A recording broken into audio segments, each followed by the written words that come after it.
Thank you. My name is Frank McCourt. I used to be a teacher. So to the high school students here, I know all your tricks. And I know a few that you don't know. Although you've been in school for 12 years or something like that, and there are things you can do to teachers that teachers don't know about yet. And there are things that I know after my 30 years that you would only discover if you were a teacher. And teaching is a very dramatic experience. Teachers are not looked up to in this society.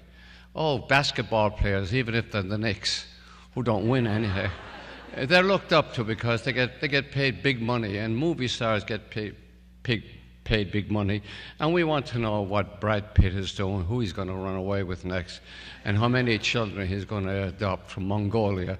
So we want to know all of these things. So, and we don't hear about teachers unless teachers are caught doing something. I don't know what teachers ever do.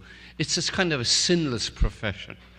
Because it's hard. You can't bribe a teacher. It's very hard. You can bribe politicians, and if a teacher went off for a weekend in Washington with a lady, nobody would care.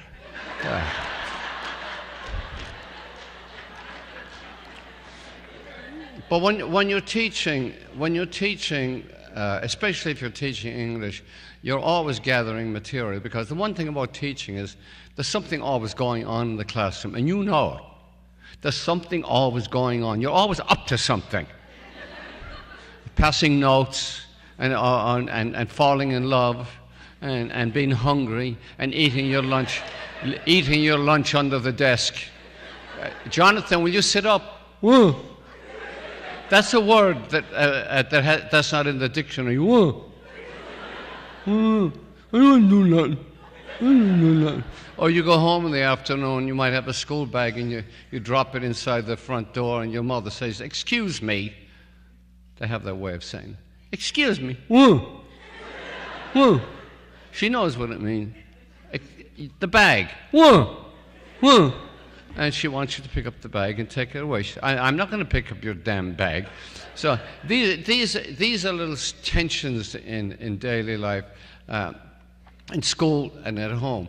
But as a teacher, I realized, I didn't realize this while I was teaching. I didn't realize it till after I finished my 30 years, that every class, every 45-minute class, is a one-act play. It has a beginning, a middle, and an end. And they're the antagonists and the protagonists, usually the teacher versus the class. I don't know which one is the protagonist. But if you're young teachers have a lot to tell. If young teachers could express what it's like to be a young teacher, there should be a soap opera devoted to it. But they're not going to have a soap opera about teachers. Oh no, they're too dull. The strange thing and the ironic thing is they're the ones with the stories. As I said, every class is a one-act play. And it's and the essence of drama is conflict. In most high school classes, there's conflict. There's the teacher. Well, the English teacher, and I used to be very optimistic. I think I'll talk about synonyms and antonyms today. Oh no.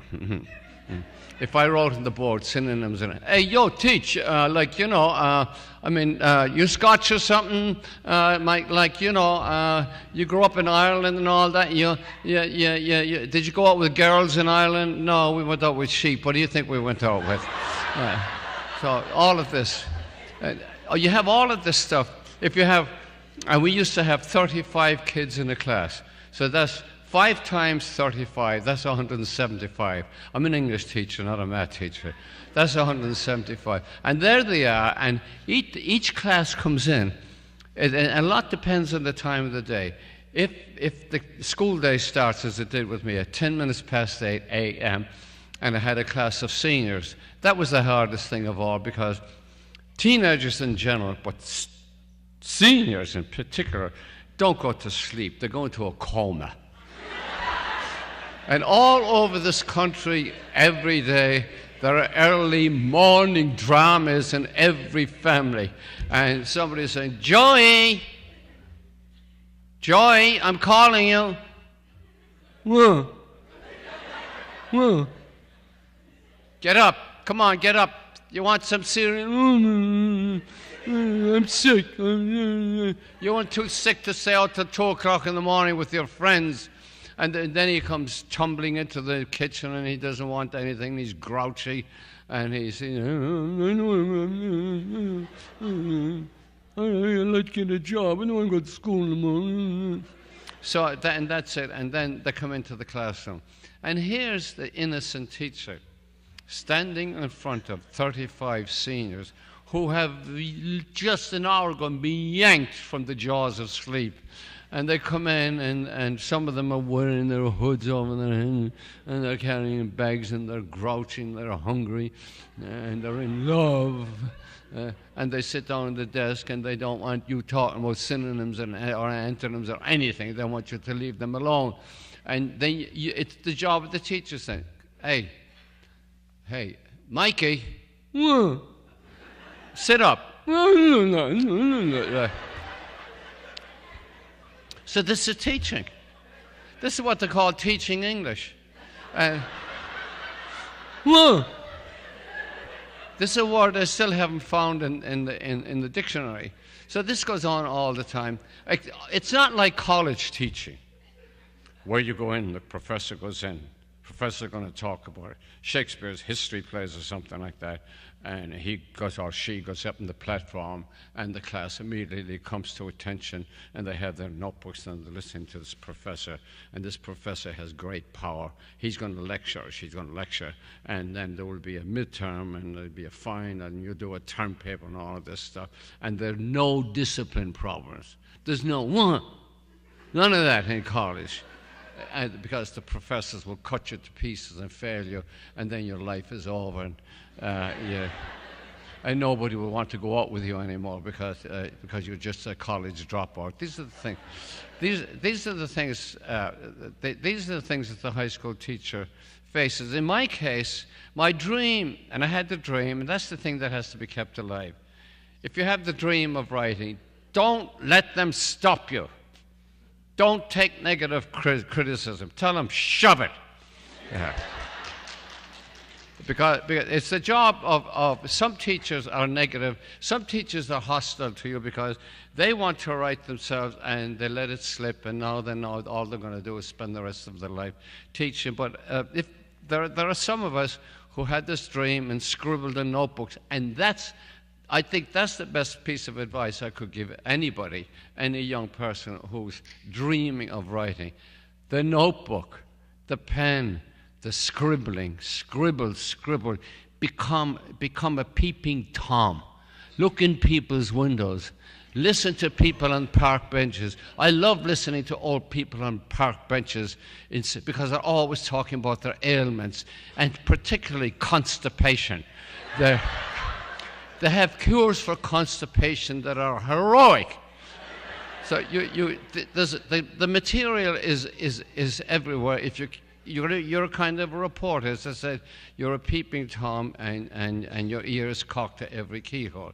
So the one thing about writing, I think, is you're never bored again in your life. Once you get the itch, you might worry and you might suffer the way Nicole was talking about a minute. You might suffer over it. But you're never bored again. It's like being in love. You know what it is to be in love. Teenagers are always in love. And if you're not, you're going into politics.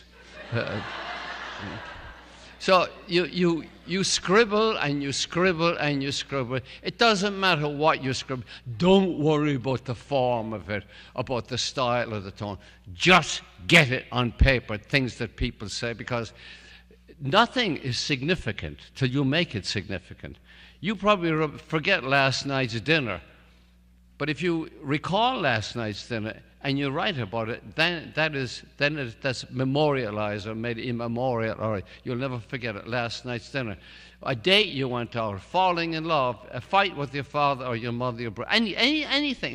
It's all grist for the mill, and you put it into an notebook, you scribble it, because you never know when you might use it, because it's there. Especially relationships. In school right now, you are dying to get out. You can't wait to graduate. Then the senior year comes. Spring. Maybe it wasn't so bad after all. All my friends are going. We're all going to go to college and we're all going to get jobs. And the last day comes and you're outside your high school, whatever it is, and it's the very last day. You got your diplomas, you graduated, and you're lingering outside the high school, and the teachers are yelling out the window, "Go home!" Oh, yeah, well, yeah, all right. And you're all promising it, your friends, that you're going to write to them and exchange phone calls and emails and everything. "We'll never forget you, I'll never forget you, we'll write forever, and then they go off. And by Thanksgiving, you've forgotten the whole damn thing. There's your 4 years of high school. But the writer is watching all this. The writer is watching these moments of graduation. The writer is watching families outside whatever place you're graduating, making notes, listening to the speeches, etc., because everything is valuable. Everything is grist for your mill. And as I said, you will never be bored. You will never be bored again. One young woman asked me last year. She said she was going into teaching. My first impulse was to tell her forget about it, but I didn't because I like to encourage people to go into teaching. If you're going to be a writer, I think avoid teaching, unless it's college teaching, which is the greatest racket in the world. She asked me, would I have any advice for her going into teaching? And I said, in the classroom, or whatever you do, find what you love and do it. That's the big secret. And it's so simple. I wish somebody had told me that a long, long time ago. Find what you love and do it. People say, well, you won't make any money. I know. Well, a lot of people make a lot of money, and they're jumping out the window. Find what you love and do it. And if you don't, what's the use of getting up in the morning? To go to a job, to make money? That's it. You're not leaping out of the bed the way, well, I'm not saying writers do it, but at least you're listening. I hate to use that expression. You're listening to your bowels. That's where all the truth is. That's what I learned from the old ladies in Central Park. That's what the truth is. Because there's an old English prayer, and I'll leave you with it. Follow the path of virtue. Read the scriptures and keep your bowels open.